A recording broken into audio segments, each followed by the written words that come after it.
sithi Ekhaya Jikelele. Ngoku ke singena kwiyure yesibini yenkqubo xa sijonge nje ngokufutshane kwelinye lamanqaku besinawo kwiyure ngaphambili siye satsho mbukela into yokubana phambili ke ibanjwa kwiziko lolukelo lwaseMangaung lixelele ijelo leendaba ze-SABC ukuba i-G4S ifuna ukuchitha intlaningi yabasebenzi ekudala beqeshwe yile nkampani. Nakule singena kuyo ke iyure kuninzi bukeli esikuphathele kona. Ndimlo unonkanyezi kalubisi inkanyezi enomsantsa phakathi kwezinye umadlongothi maziphuma mshukuma ozondwa ngezakhe izinto ncamagushe uzo zonke ke izihlwele ezindinqongileyo. Yami ndedwa ke ndihamba naye umamtshali. Mbukeli siqalele sibili ke manje ihora lohlelo Ekhaya Jikelele.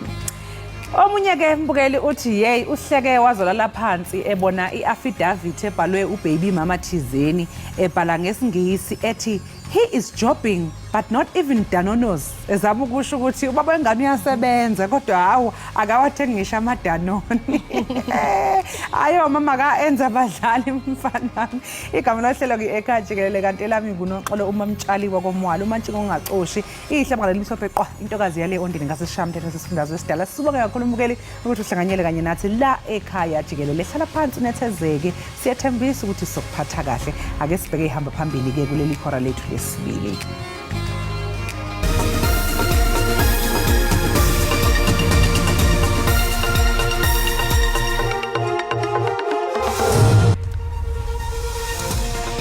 Undunankulu waseGauteng uPanyaza Lisufino wase-Western Cape u-Allen Winde bazokwethula izinkulumo ezimayelana nesimo sesifundazwe zabo namhlanje.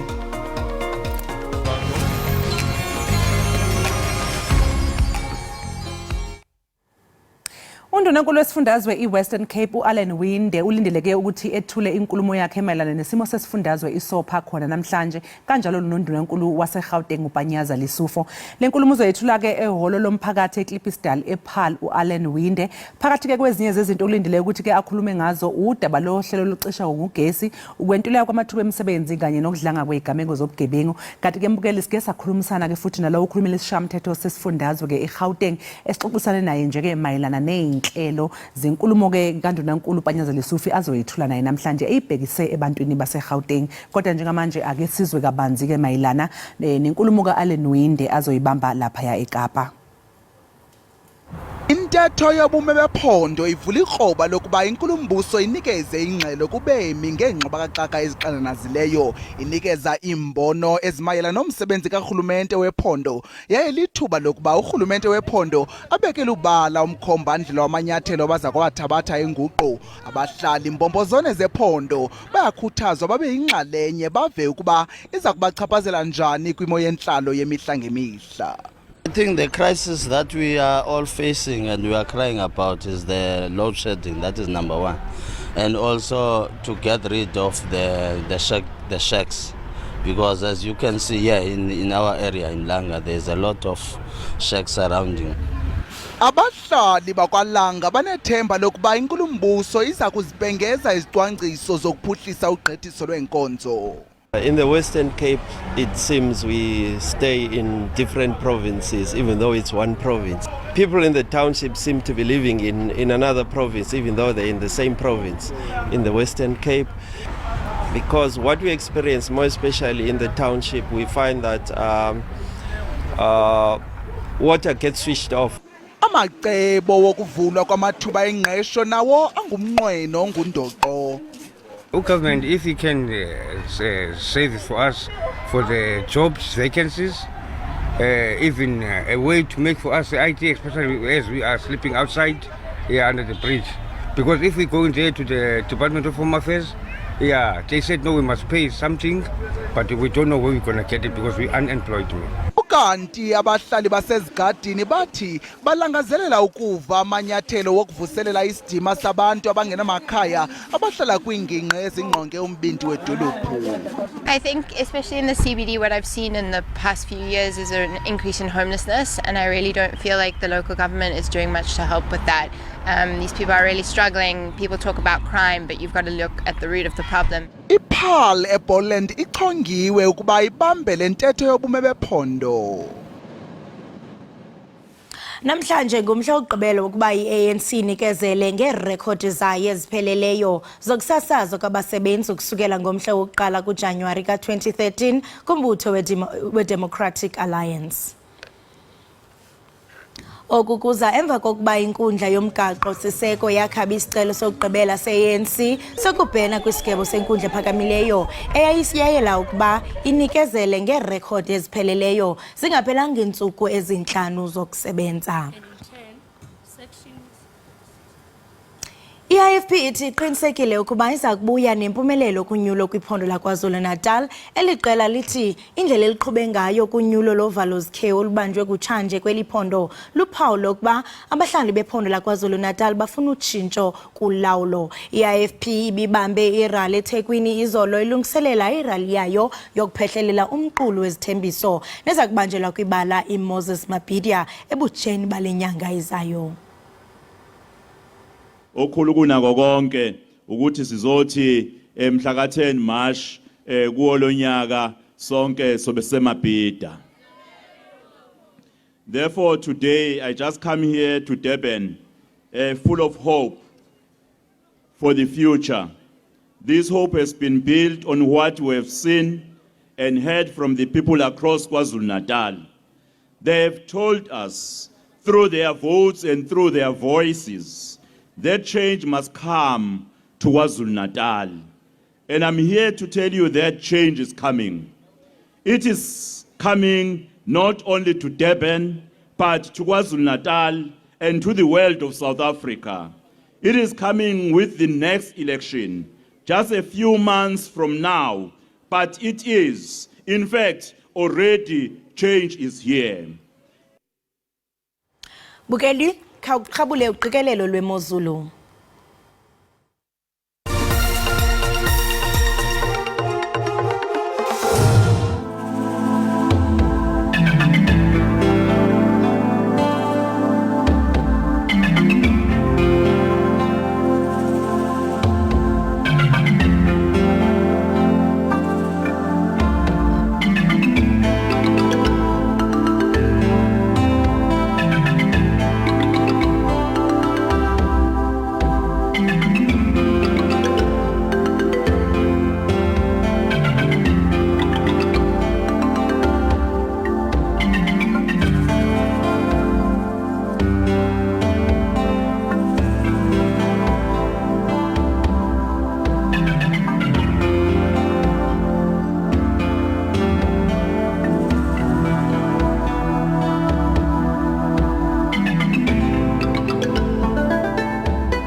Ngoba sonke sibhekene nezimo engafani la ngaphandle.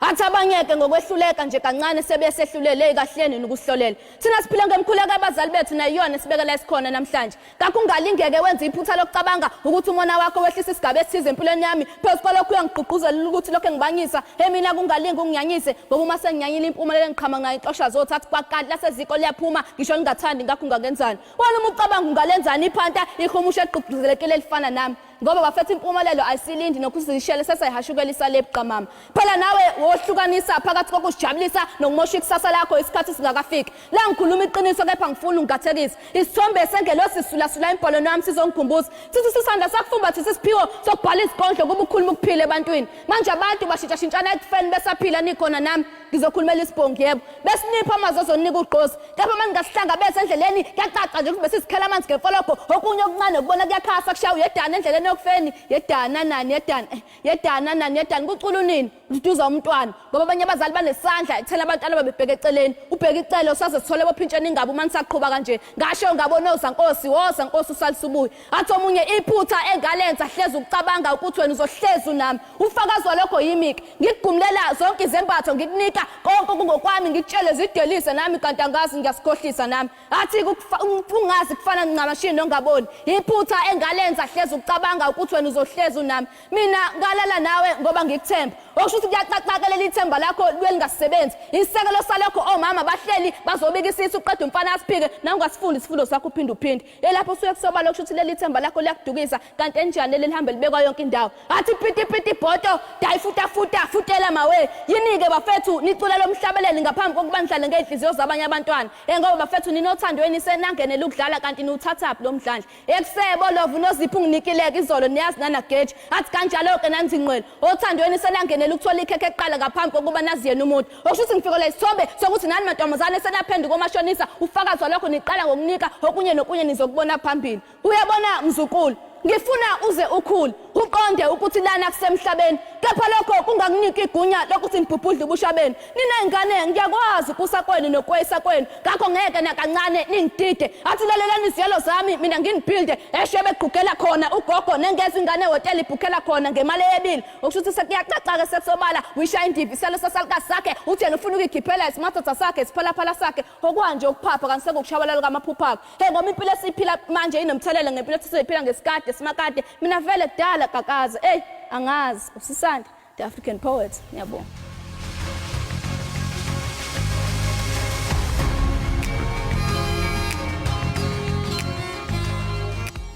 Enkosi kakhulu ngokuhlala nathi nisasibukele apha ekhaya Jikelele umbutho ophikisa ngokusemthethweni kweli Democratic Alliance nikezele ngomqulu wezithembiso zonyulo ePitoli ngempela veki kokheli yalombutho uJohnston Yezen uxelele longenginya ukuba iDA iza koyisa umbutho iANC kunyulo oluzayo ukufumana banzi ke ngokuthe kwenzeka kwindibano yeDA siqhagamshelana nomhlalutyi wezopolitiko unjingalwazi Bheki Mngomezulu njingalwazi Bheki bulise sikwamkele inkqubeni sibambe kazibini ngokuba nathi ngalentsasa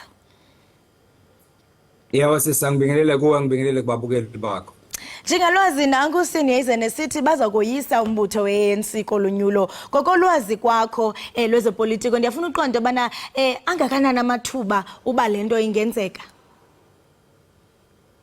sesike sakuzwa lokho ngaphambilini dadewethu liqembu leDA ukuthi lizokwazi ukususa iANC emandleni kodwa kungenzeki lokho into engicabanga ukuthi yenza ukuthi iDA ibe namandla kulokho bayabona ukuthi iANC ikhombisa ukuba nezinkinga zangaphakathi kanti futhi uma ubheka ukhetho la ngo2016 2019 2021 kukhombisa ukuthi izibalo ziya ngokwehla kubantu abasupporta noma abaxhasa iqembu leANC so ke bakholela ke ekutheni uma ubheka lezo zinto zitshela ukuthi basethubeni ukuthi bangakwazi ukuyisusa iANC kodwa ke mhlambe enye into ofanele bayibheke ukuthi njengoba izibalo zeANC zehla nezeDA nazo futhi ziyehla amaqembu abonakala ekhuphuka ngokwesekwa amaqembu afana noIFP oEFF noFreedom Front Plus nakuba ke futhi nawo engeke aze asho ukuthi azokwazi ukususa iANC emandleni into engenzeka kwiDA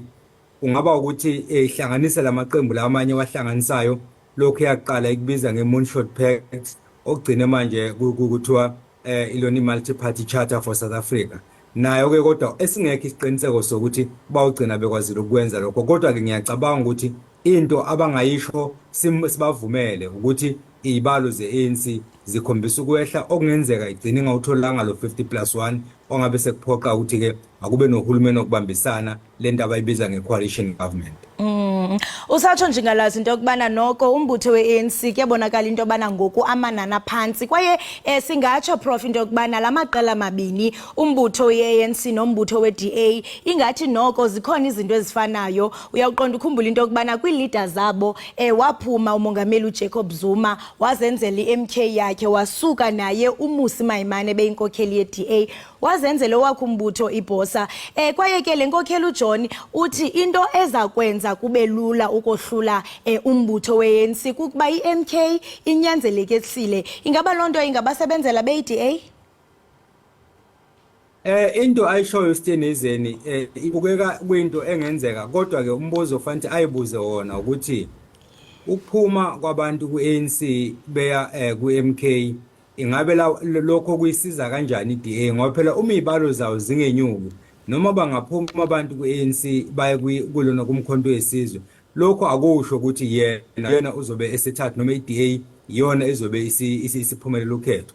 Angathini uma engathola ukuthi le MK athi uyayibonga ngokuthi iyamsiza ngokuthi inciphisa amandla e-ANC, athole ukuthi iyona esigcina ingena, yena aqhubeke nokuba iqembu eliphikisayo njoba kwenzeka njengamanje, okanye mhlawumbe agcina bangelesine, ngoba uma ngathi i-MK yaphatha i-EFF zenyuka ibali ngaba iqembu eliphikisayo, uthole ukuthi mhlawumbe ilona i-ANC nayo iba iqembu eliphikisayo, okungasho ukuthi i-DA igcine bawu number 4.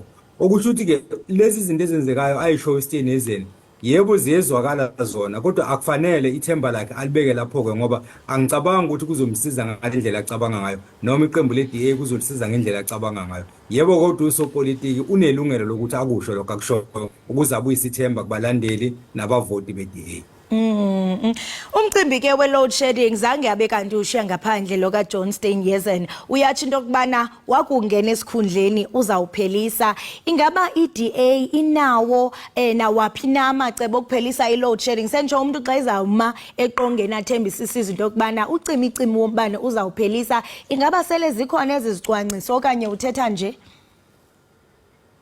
Asiqale lapha dadewethu, i-ANC ilona qembu eliholayo, i-DA iqembu eliphikisayo.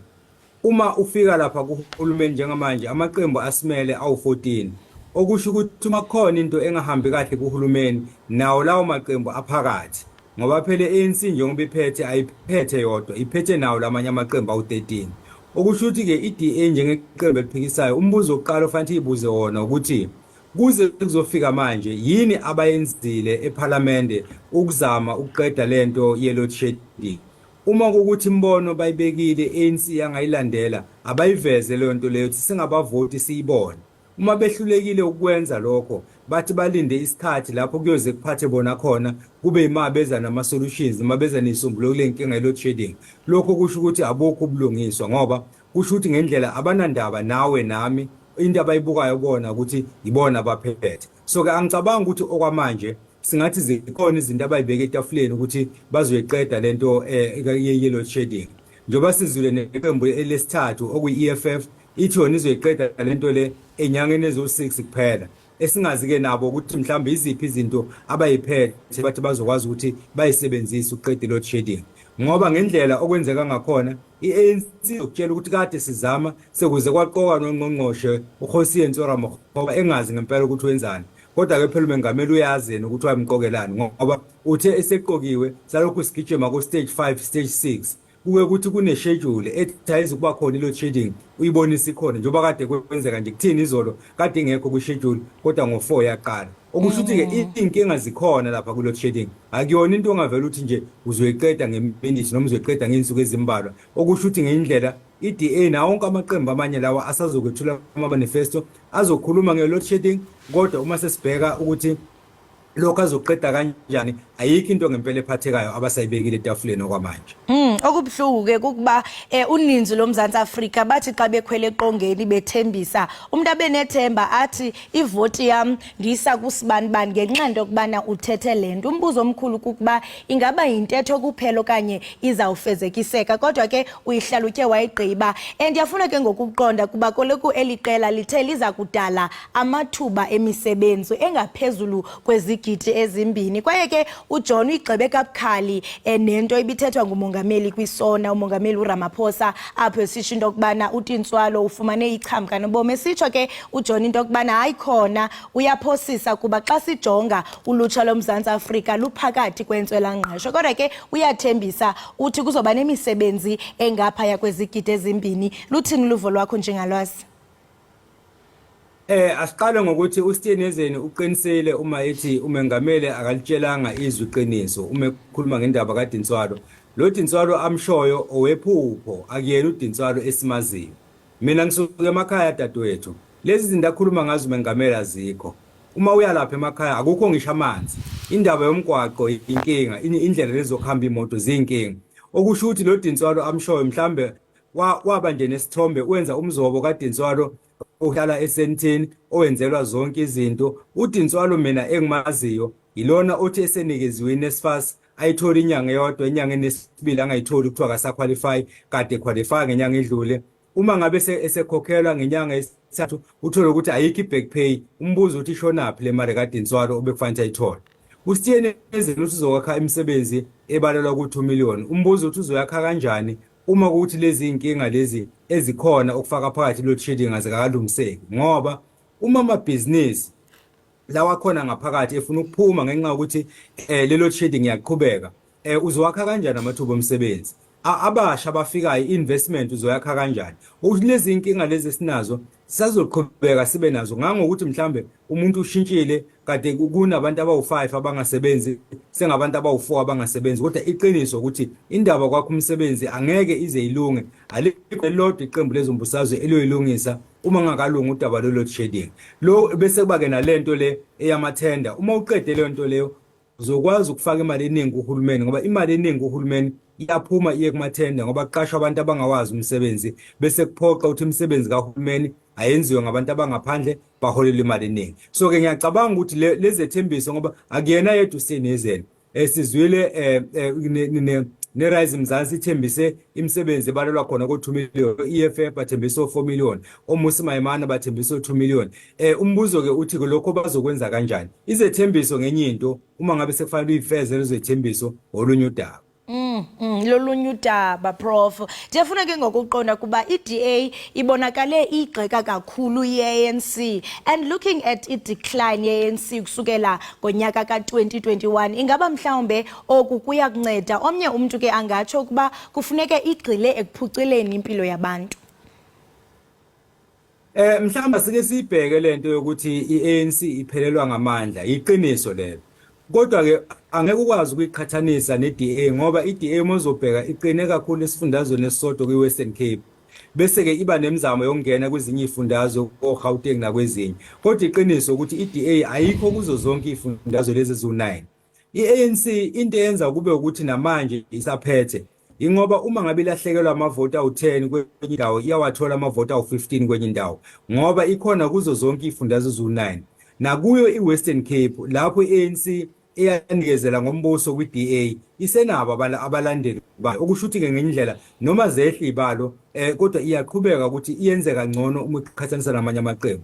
Angicabanga ukuthi iDA ke ingakusho okufanayo, ngoba uma uzobheka ukuthi uma nje kungathiwa iDA iyehluleka eWestern Cape kuyobe kuphelile ngayo ngoba isona sifundazwe ebalance ngaso. Okusho ukuthi ke ngenye indlela nakuba kuyiqiniso ukuthi izibalo zeANC ziyehla kodwa nezeDA ziyehla. Umehluko ukuthi ANC yona ine-advantage ukuthi kuzo zonke lezi ifundazwe inabo abalandeli, noma ngabe kuthiwa bawona amalungu eqembu kodwa bakhona abantu abayivotelayo, okuyinto esingeke sisho ngeDA. Okusho ukuthi ke amathemba eDA ayingawenyusi kakhulu ngoba ibona ukuthi ANC ishona phansi, izokwethuka ithole ukuthi ukuphela kweANC akusho ukuvuka kweDA, ngasho ukuvuka kwamanye amaqembu aseceleni njengoba sengeke ngasho afana noMK namanye. Hayi sesilinde umhlomkhulu apho sizawuzibona khona iziphumo kuba ngenene nakenyiniso impela veki nempela veki ngulowo umbutho uthetha nabantu. Kodwa ke eyona nto ebalulekileyo nathi esiyiphakamisayo kukuba umuntu makazigqibele ngokuvota. Njengalwazi masibambe ngazibini ngexesha lakho, sibulela kakhulu ngokuba usihlalutyele. Siyathemba into yokubana uzaba nemini emiyoli. Enkosi kakhulu sisi, nawe nozakwenu ngathi ngaba neviki elihle, siyabonga. Sibamba ngazibini. Lo mbukele besetha naye nguye uNjingalwazi Bheki Mngomezulu, besetha naye ke malunga nokunikezelwa kwexepu lezithembiso zonyulo oluthiwe thaca ngumbutho weDA ngempela veki phaa ePitoli eUnion Buildings. Masiqhubeke mbukeli siyibhatale amatyala, qiniseka awugungqi kusekuninzi esikuphathele kona apha ekhaya Jikelele.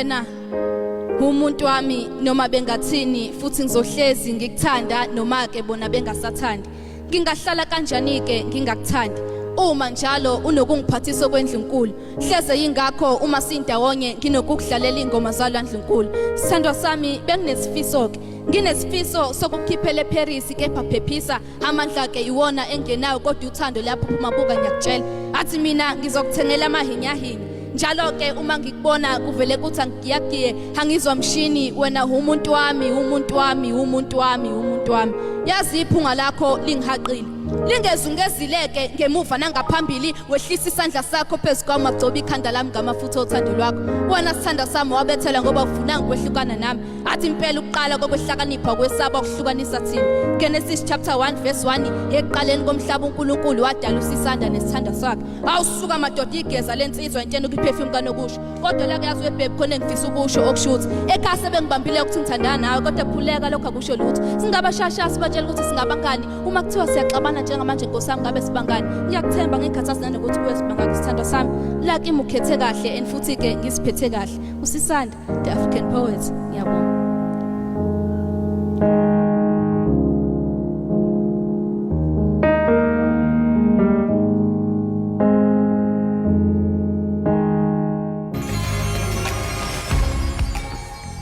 Enkosi kakhulu ngokuhlala nathi usasibukele apha ekhaya Jikelele usekela dolophu wesixeko saseTshwane ukhansela noSiphi Moya uphehlelele inkqubo ke yokundwendwela indawo zokukhusela abantu abangenamakhaya emva kokuba eqale ngokundwendwela uRegion 1 noNumber 3 eTshwane injongo ke yolutyelelo bikuqonda nzulu ngendlela lemibutho ilawula ngayo indawo zokuhlala kwaye ijonge nendlela esinokuthi isixeko sixhase ngazo apho sekela sodolophu ke uthethe wenje nje kethuba ityelela enye yendawo zokuhlala ePitoli ebizwe ngokuba Youth for Survival.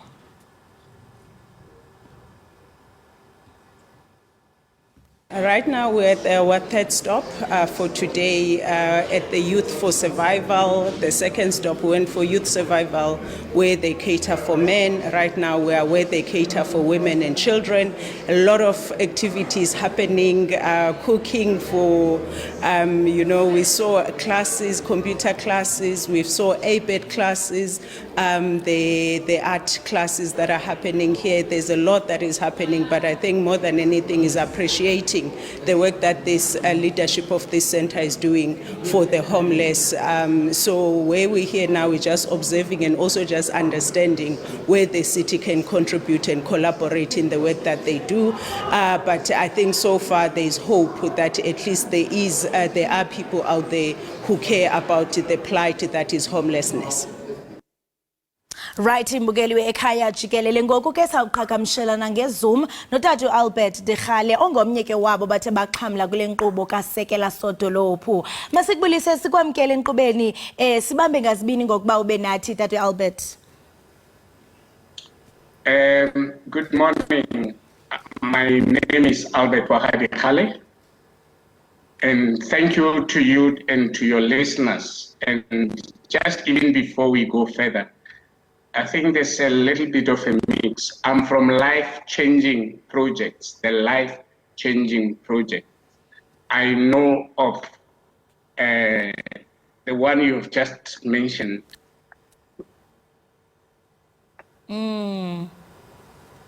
Thank you so much for that. I am from the life-changing project, not Youth for Survival.